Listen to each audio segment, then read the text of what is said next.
Si cette affaire était vraie, elle serait extrêmement grave. S'il y avait 3 policiers racistes qui passent à tabac un mec, mais c'est extrêmement grave. Monsieur Zecler, vous avez menti sur la vidéo extérieure, vous n'avez jamais pris de coups, vous avez pris juste des coups après. Vous êtes un menteur, monsieur Zecler. Attaquez-moi en diffamation. Attends, pause. C'est quoi le Crayon Média ? On est une équipe qui vous propose du contenu vidéo respectant 3 piliers, le débat, l'ouverture d'esprit et la pluralité des opinions. Notre but, faire réfléchir et permettre la libre circulation des idées. Bonne vidéo.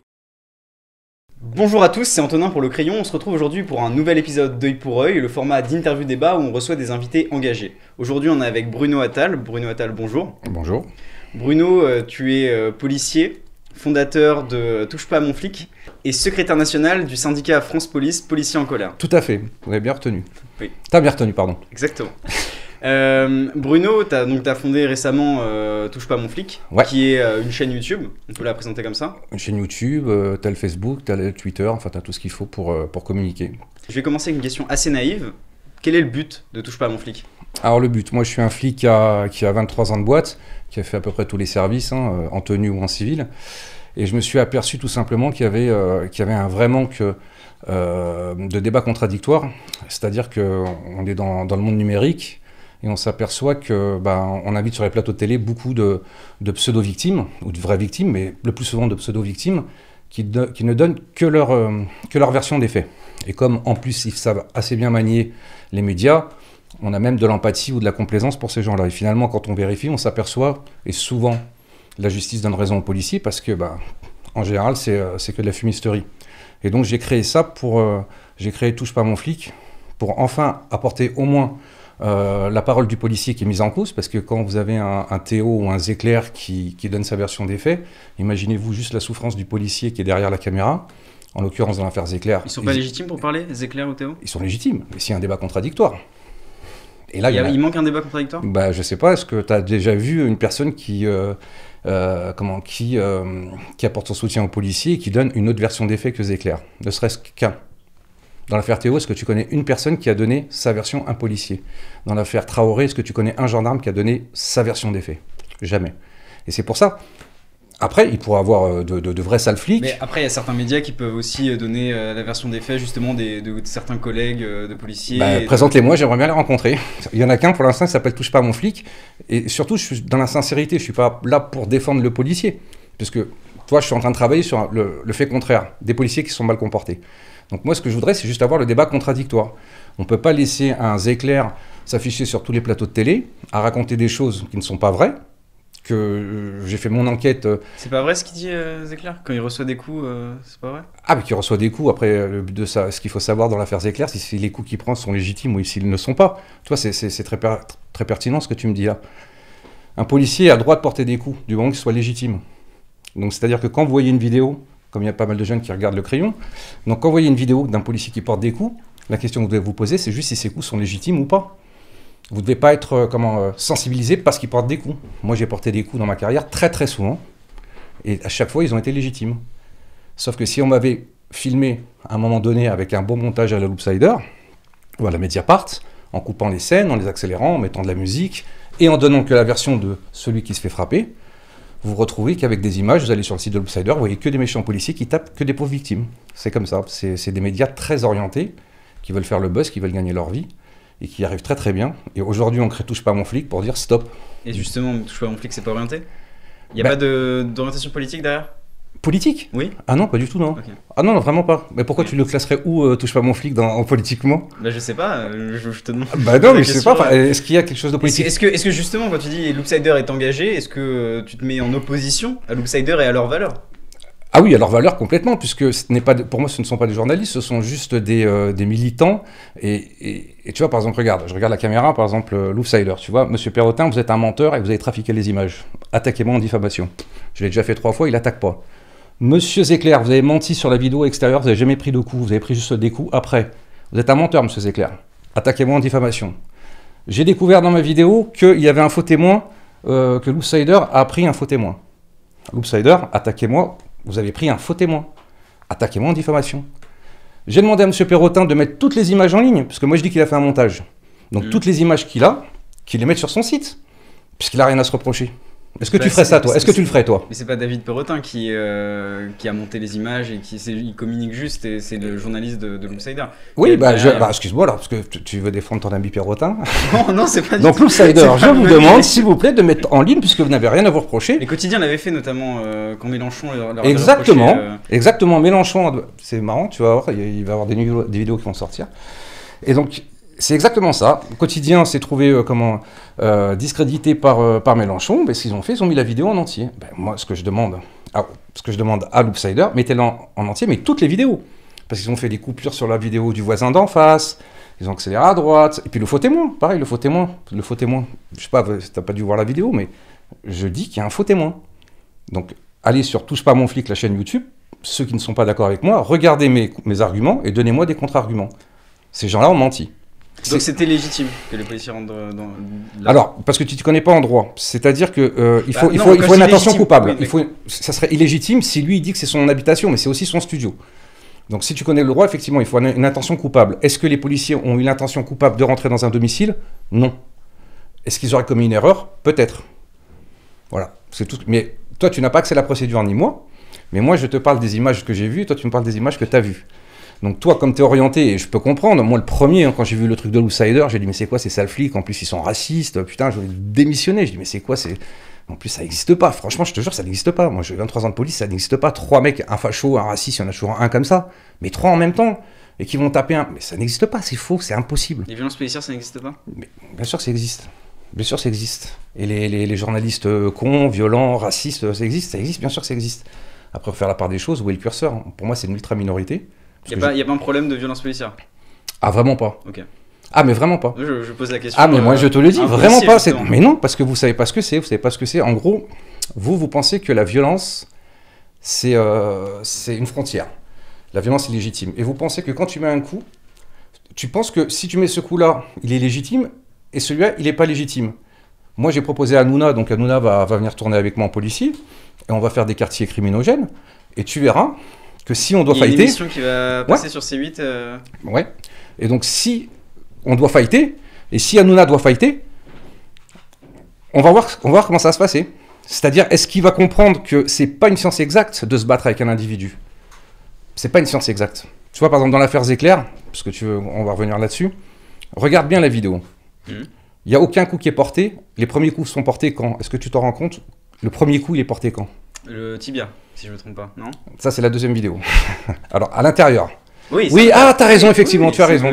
Pas mal, effectivement. Oui, bah quand même, j'ai travaillé mon sujet. Voilà, t'as travaillé ta première vidéo, c'est bien. Effectivement, il y a un coup sur le tibia, tu vois le policier qui essaie de tirer Zecler, qui veut le tirer, qui veut l'exfiltrer de ce truc pour l'interpeller. Donc, il met un coup sur le tibia, ce qui est en plus une technique police assez courante. Donc voilà, il veut pas. Et si tu regardes bien, il se met en boule, ils essaient de l'attraper, machin, impossible. Et il se retrouve enfermé dans ce local de 3 mètres carrés. Et d'ailleurs, en plus, ici, c'est très sympa, on pourrait peut-être même refaire le truc. C'est-à-dire que moi, je fais Zecler, et comme vous êtes 3 ici, là, vous ferez les 3 policiers. Et vous allez me montrer comment vous allez faire pour me sortir du local. Est-ce qu'ils auraient pas dû abandonner à partir du moment où ils rentrent? Ils étaient enfermés. Ils étaient enfermés. C'est-à-dire que tu le vois, ils essaient de sortir. Non, mais ils auraient dû essayer de lâcher Michel Zecler et rentrer... Ils l'ont fait. Si tu regardes bien, ils l'ont fait. Il y a même un moment, mais regarde bien la vidéo, je te promets, ils essaient de sortir. Ils essaient de sortir. Et peut-être qu'ils auraient dû abandonner. À la limite, pourquoi pas? Mais c'est facile, parce qu'encore une fois, derrière ton canapé. Et si tu regardes bien, les premiers coups qui sont portés ne sont portés que quand Michel Zecler alerte les 9 artistes. Tu sais, les mecs anti-violents, qui ont dû dire, tu sais, quand ils tapaient à la porte, ils disaient « Arrêtez, monsieur les policiers, arrêtez de frapper Michel Zecler, qui est un mec génial. » Tu penses que ça s'est passé comme ça? Ils entendent leur ami crier. J'imagine, on n'a pas le son, mais j'imagine que Michel Zecler doit être en train de crier. Oui, en plus on l'entend sur une des vidéos, oui. Ils ont peut-être eu peur pour leur ami. Oui, mais toi, est-ce que tu imagines vraiment qu'ils n'ont pas eu des propos? Parce que moi, je pense qu'ils ont plutôt dit qu'ils allaient défoncer mes collègues. Bah peut-être. Eh ben peut-être aussi, voilà. Mais ça, ben oui, mais tu vois, si moi je te raconte mon histoire, peut-être aussi. Oui, mais sauf que au moins, t'as une personne qui n'est pas d'accord avec toi, et moi, j'ai pas la science infuse en te disant, oui, ok, ça s'est passé comme ça. Mais toi non plus. Mais est-ce que cette histoire ne doit pas permettre justement de réfléchir, tout le monde réfléchisse à est-ce que les policiers et les violences policières, est-ce que c'est pas un problème aujourd'hui en France? Même si, même si aujourd'hui cette affaire n'est peut-être pas aussi grave qu'on a pu le communiquer dessus. Si cette affaire était vraie, elle serait extrêmement grave. S'il y avait 3 policiers racistes qui passent à tabac un mec, mais c'est extrêmement grave. Je suis pas d'accord avec toi du tout. Moi, ce que je différencie, c'est, en gros, il y a 2 affaires dans l'affaire. Il y a l'affaire, que s'est-il vraiment passé? Et il y a comment le média l'a traité. Voilà. Ce qui s'est passé à l'intérieur, moi, j'ai ma vision. Moi, je suis persuadé que ces policiers, d'abord, ne sont pas racistes, n'ont jamais eu de tenue propre raciste. Et en plus, je le sais très bien. Voilà. Voilà. Et comment le média a monté la scène. Voilà. C'est 2 sujets qui sont complètement différents. Mais tu veux que je te parle de violence policière? Évidemment qu'il y a des violences policières. Tu dis que tu recherches la vérité dans Touche pas à mon flic. Mais est-ce que s'il y a des violences policières avérées, t'en parleras? Je te dis juste à l'instant que là, on est en train de travailler sur des policiers qui sont intervenus sur un jeune Kabyle et qui ont été très forts. Il a déposé plainte chez un grand avocat qui a pris son affaire gratuitement, un ami. Et qui me dit, regarde Bruno, tes collègues ont merdé. Je lui dis, écoute, je vais travailler sur le sujet. Et donc on a essayé de travailler, je vais essayer de rencontrer ses collègues. Il y a plein de trucs qui ne marchent pas dans leurs déclarations. Et j'irai... Tu vois ce que je veux dire, c'est que si tu essaies d'être juste, tu seras crédible. Trouve-moi un truc, je sais pas moi, une vidéo sur Loopsider qui parle de ce qu'un policier a fait d'extraordinaire, qui a sauvé... Il y en a un qui s'est jeté à l'eau. On recherche que le sensationnalisme en fait sur Loopsider. Non, on a choisi un camp. C'est des médias qui ont très bien compris, c'est-à-dire que ils ont un créneau, ils le gardent. Voilà. Les anti-flics, les islamo-gauchistes, les voyous, voilà. Ça, c'est leur petit créneau, ça peut faire, voilà. Et ensuite, on monte en boule pour essayer, effectivement, et là, ça fait 15 millions, hein, l'affaire Zecler. Donc, t'imagines le jackpot pour eux. Hein. C'est financier, c'est aussi des militants politiques. Donc, ils ont tout gagné dans cette affaire. Mais c'est faux, moi, je peux te le dire que c'est faux ce qui s'est passé là-dedans. C'est des menteurs. Ils ont menti. Ils m'attaquent jamais, ils m'attaquent pas en diffamation. Enfin... Tu sais que quand tu es policier, c'est un métier qui est extraordinaire. Vous voyez toujours le côté répressif, mais nous, on a le plus beau métier du monde. Moi, je connais pas un policier qui se lève le matin qui dit « Tiens, je vais fighter ». Ça n'existe pas. Tu vois ce que je veux dire, c'est que nous, on a des entraînements. Les collègues qui aiment bien fighter, ils vont sur des tatamis. Des tatamis, des rings, voilà, okay. Tu vois. Donc, c'est en général des sportifs de haut niveau. Moi j'ai fait de la boxe, j'adore. Voilà. Donc, c'est un mythe, le policier qui a envie de taper. Mais 99% des policiers, quand ils vont au boulot, le truc qu'ils voudraient, c'est juste. Tu sais, ils adoraient les flics pas avoir de flingue. Ils adoraient les flics pas avoir de menottes. Ils adoraient dire à un individu, monsieur, suivez-moi. Oui, monsieur, là, vous avez violé la gamine là-bas qui est là-bas, suivez-moi, monsieur. Ah, moi j'adorais que ça se passe comme ça. Mais non, ça se passe pas comme ça. Non, les méchants, c'est pas nous. Hein. Ah, mais je dis pas que. C'est non, les méchants, après, tu vas toujours trouver une petite minorité. De toute façon, et c'est ça le plus grave dans l'affaire Loopsider finalement. C'est-à-dire que quand on va avoir un vrai tabassage, parce que peut-être que ça, un jour, on va tomber vraiment là-dessus, qu'on aura vraiment des sales flics, qu'on aura vraiment des flics racistes, et ben maintenant, on aura un doute. Voilà. Et est-ce que les policiers sont assez formés aujourd'hui? Est-ce qu'il y a une formation qui est suffisante pour La formation en école, elle est largement suffisante. Hein. On a notre ministre qui a rajouté 4 mois parce qu'il fallait faire quelque chose, mais elle est largement suffisante. C'est la formation continue qu'on doit avoir qui est insuffisante. Tu sais, par exemple, je te donne un exemple. Nous, on a le droit à 2 heures de sport par semaine. Tu as 99% de commissariats qui ne nous les autorisent pas parce qu'ils n'ont pas le temps. Tu vois, la formation au tir, on a le droit, on fait 3 tirs par an. Et encore, ils sont bien améliorés là-dessus. Donc c'est pas suffisant. C'est pas suffisant. Non, moi je trouve que mes collègues, justement, les anciens, on essaie un peu de les orienter. Les nouveaux sont. Sans blâmer les policiers, justement. Je dis ça par rapport à l'institution. Moi, je sais pas. Je pense que c'est la formation. Franchement,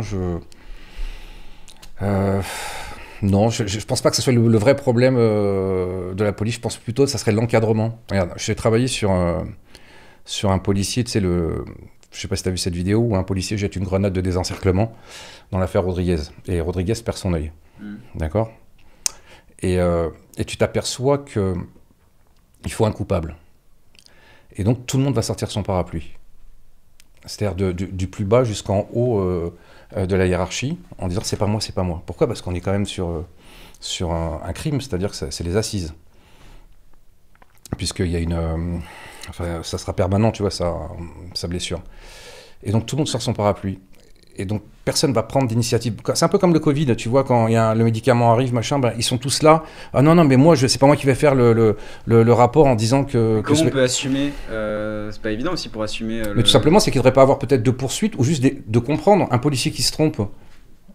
Imagine ce policier, je vais revenir sur l'affaire Zecler, imagine il se trompe, allez, on va aller dans ton sens. Non, parce que c'est pas et il porte des coups, il a paniqué, il y a 9 mecs qui montent et il met 3 patates qui sont illégitimes. Allez, soyons fous. Il se trompe. Tu t'es jamais trompé, toi? Non, mais bien sûr que si. Mais justement. Il mérite la prison pour ça? Oui, mais quand on Tu vas en prison aujourd'hui? Quand le boucher il rate son rôti, il va en prison? Non, bien sûr que Ah non. bah nous, on est la seule corporation, on n'a pas le droit à l'erreur, et en plus, on va en prison. Ça n'existe pas. Et donc, si un. Tu regardes le juge de l'affaire Outreau? Mais si un policier. Le juge Bergot. On peut pas dire de ne pas aller en prison. Pardon? Si un policier tue par erreur, on peut pas lui dire de ne pas aller en prison. Ah bah si, enfin, il y a des homicides involontaires où la personne ne va pas en prison. Bah oui, mais enfin, du coup. Je sais pas, toi, par exemple, là, tu prends ta bagnole, tu roules et puis t'écrases un gamin, tu crois que tu vas aller en prison? Je sais pas, il y aura un procès, on va voir si t'as pris des trucs, si machin. Oui, enfin, c'est mais si t'as rien pris, machin, et que c'est un accident et que légitimement tu l'as tué. Donc tu dois aller en prison. Mais tu sais que c'est pas comme ça que ça se passe. Hein. Bah oui, non mais je suis d'accord. Mais quand un policier tire sur quelqu'un parce que il est dépositaire d'une arme, et il fait une erreur. Et alors vas-y, tu ferais comment toi? Bah, je suis passé par moi qui. On fait une fiction. Un policier il arrive, bam, il voit un véhicule, et puis le véhicule, ça m'est arrivé, tu vois, je vais te raconter l'histoire. Et le véhicule lui fonce dessus, et puis il tire, bam, allez, et puis il le tue. Et puis finalement on s'aperçoit que la voiture n'avait pas de frein. Alors il mérite la prison, ce père de famille? Je sais pas, je suis pas juge, mais ce que je dis c'est que... moi je te pose la question en tant que citoyen. Bah en tant que citoyen, à partir du moment où on a une arme et qu'on l'utilise, on en est responsable.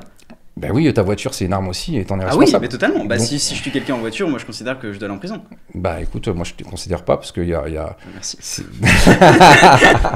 Non, je considère pas, c'est-à-dire que tu as une intention coupable, il faut... Voilà, tu vois, chaque affaire, tu vois, par exemple, quand on parle d'affaires éclairs, finalement c'est futile, mais toi, chaque affaire, il y a des hommes et des femmes. Imagine la famille des policiers qui sont partis en prison. Imagine le gamin là, qui regardait Hanouna. Et, tu vois, c'est de l'humain. Il faut essayer de savoir que c'est de l'humain. Et pour te partager une expérience personnelle, il y a 2 jours, un de mes amis m'a raconté que dans le métro, un policier avait contrôlé justement une personne au faciès et avait comment... Oui, d'accord. faciès, et avait commencé justement à l'insulter et à être véhément envers cette personne alors qu'elle n'avait absolument rien demandé. Et alors qu'est-ce qui lui permet de dire qu'il a fait son contrôle au faciès déjà? Bah, seulement cette personne-là a été arrêtée alors qu'il y avait d'autres individus dans le métro. Et pourquoi cet individu-là? Pourquoi celui-là? On se demande. Donc il était noir, il était arabe, il était quoi? Oui, il était noir. Ouais. Il était noir. Donc c'était le seul noir dans la drame et le policier a contrôlé que le noir. Effectivement. Voilà, c'est l'histoire, c'est comme ça que tu dis qu'il a fait un contrôle faciès. Est-ce que tu savais par exemple que ce noir était suivi par le policier et qu'il aurait peut-être commis un délit avant? Est-ce que cette personne a fait un doigt d'honneur au policier? Oui, est-ce que cette personne n'a pas un physique? Non, mais ce que je veux dire, c'est que mais au-delà de ça, c'est super simple de se raconter une histoire quand on connaît pas les tenants et les aboutissants. En particulier, ou ça se trouve c'est un sale flic facho et voilà, pourquoi pas. Mais tu affirmes quelque chose au contrôle au faciès. Tu connais pas l'histoire, mais tu l'affirmes. Au-delà de ça, il se trouve que l'individu en particulier ne parlait pas français et le policier en profitait pour se moquer de lui et lui proférer des insultes. Est-ce que c'est normal? Ah, si c'est ce qui est arrivé, non, c'est pas normal. Après voilà, c'est la fatigue, c'est la bêtise, c'est la jeunesse, voilà, j'ai pas toujours été super exemplaire, j'ai déjà fait des erreurs aussi. Alors encore une fois, ton histoire, tu me la racontes, je sais pas, mais moi j'aimerais bien la voir vraiment et puis avoir tu vois. Alors, j'ai pas de caméra. Mais non, c'est pas ça, c'est que tu vois, tu me donnes des exemples. Non, parce qu'au-delà de ça, je veux aller plus loin. Je vais te poser la question de est-ce que les citoyens, parce qu'on parlait des journalistes justement, parce que je vois que c'est bien ta cible aujourd'hui, c'est les journalistes comme ceux de Loopsider et d'Envoyé spécial, mais est-ce que les citoyens et les policiers aujourd'hui sont est-ce que non, mais les citoyens, moi je dis on est soutenu par 80% de la population et nous ceux qui nous aiment pas c'est les voyous et tant mieux qu'ils n'aiment pas les voyous. Moi je suis pas là pour être aimé des voyous. Donc, il n'y a que les voyaux qui aujourd'hui n'aiment pas la police. Et puis les islamo-gauchistes et les extrémistes de Loopsider. Islamo-gauchiste, c'est pas ce que c'est? Il n'y a pas de définition à proprement parler. Donc... Si, il y a une définition, quoi. C'est la gauche qui n'arrive pas. Ils ont eu tellement de pouvoir qu'ils n'ont pas réussi à rendre les pauvres moins pauvres. Donc, du coup, les pauvres, les ouvriers ne votent plus pour la gauche. Donc, il fallait trouver un autre créneau, tu vois. Donc, voilà. Ils ont trouvé un autre créneau. Lequel? Bah, les islamistes. Et tu sais que moi, par exemple, dans la police, toi, par exemple, c'est la meilleure réussite de mixité, tu vois.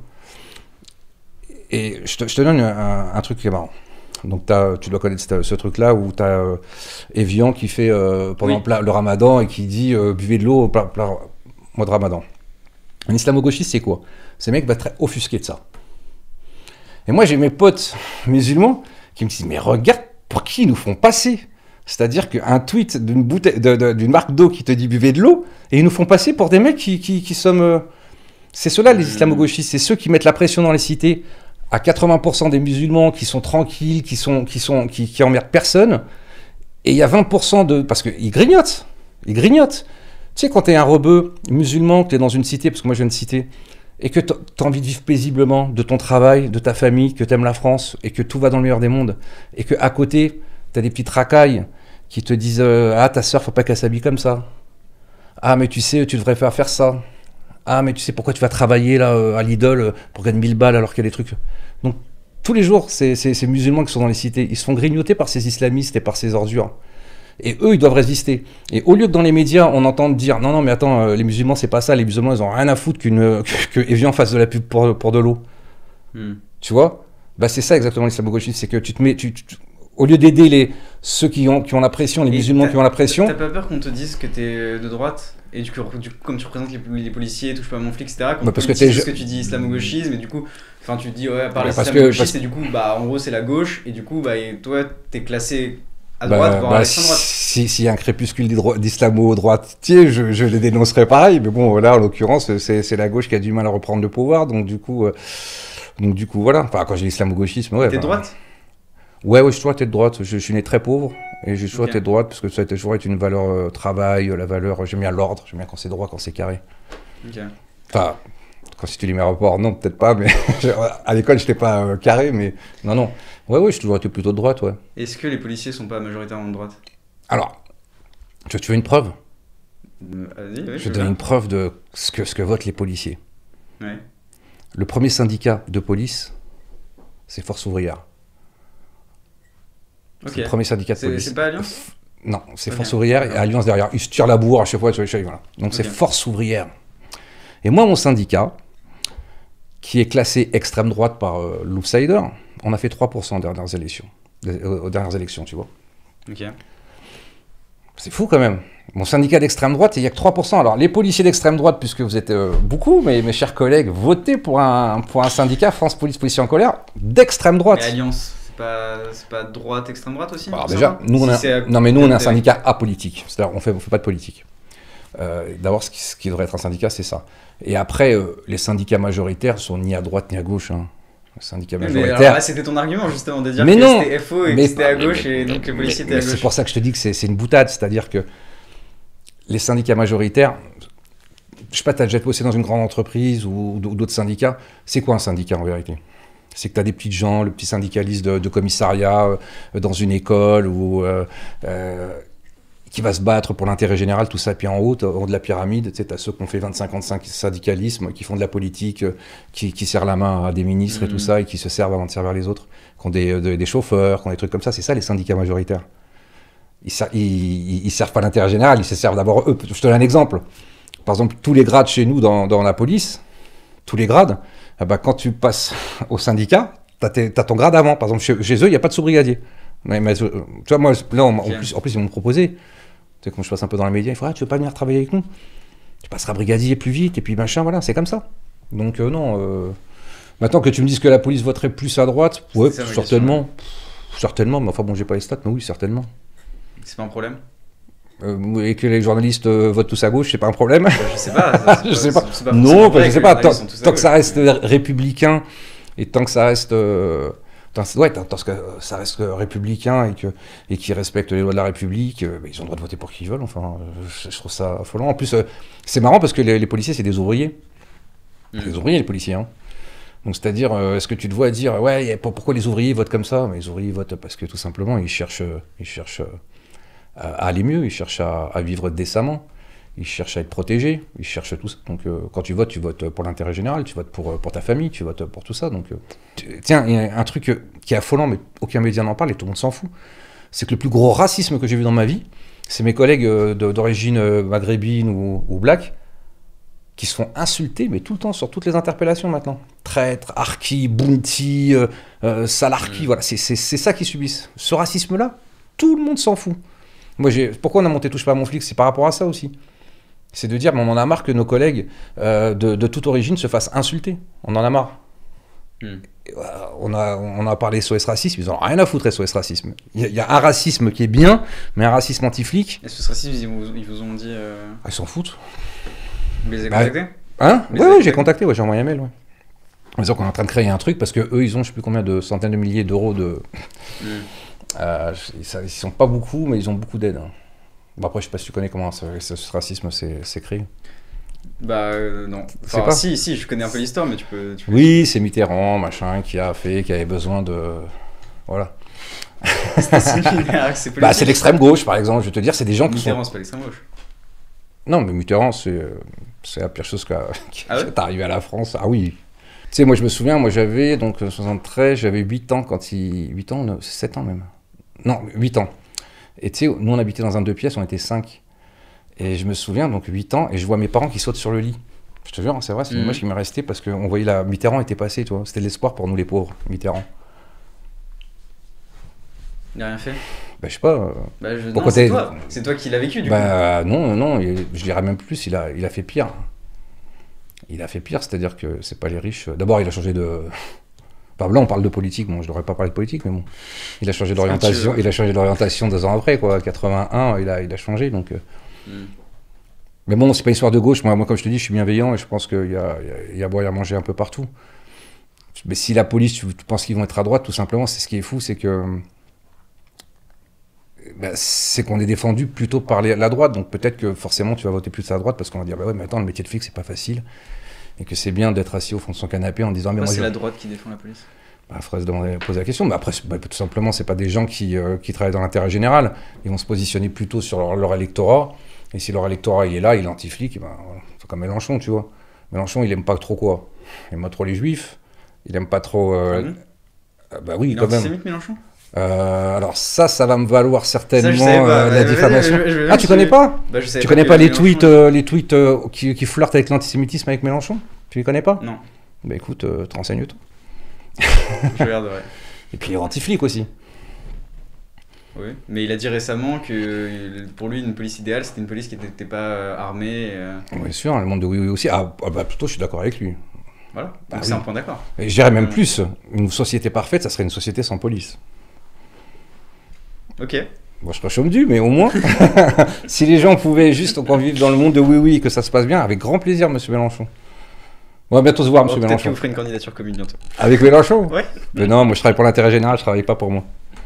Très bien. Bah, désormais, pour aller vers la fin de cette interview, je vais te poser les 2 dernières questions qu'on pose à tous nos invités. Dans ce format-là, quelle personnalité ou quelle personne aimerais-tu voir assis à ta place? Jean-Luc Mélenchon. Jean-Luc Mélenchon. Très bien. Bah, Jean-Luc Mélenchon, si vous nous regardez. Non, il va pas dans les petits médias, il va pas chez les pauvres. Hein. Il va que chez les... Pour l'instant, on n'est pas assez connu. Voilà. Jean-Luc, si vous nous regardez. Voilà, la place attend. Et enfin, la dernière question qu'on pose à tous nos invités. Qu'est-ce que ça t'évoque, la phrase « trace tes contours » ? Mais j'ai vu Langlois qui a répondu ça, trace tes contours. Ouais, j'aurais répondu aussi comme lui, je pense. Ça me fait penser à une blague que je te ferai tout à l'heure. Mais tu peux la faire non. Non, mais il faudra que tu la filmes et tout pour que je te montre. Ok, bah on filmera, on le mettra voilà, dans la vidéo. C'est quoi trace tes contours, voilà à quoi ça me fait penser. Ok, bah très bien. Merci beaucoup. Salut. Bruno.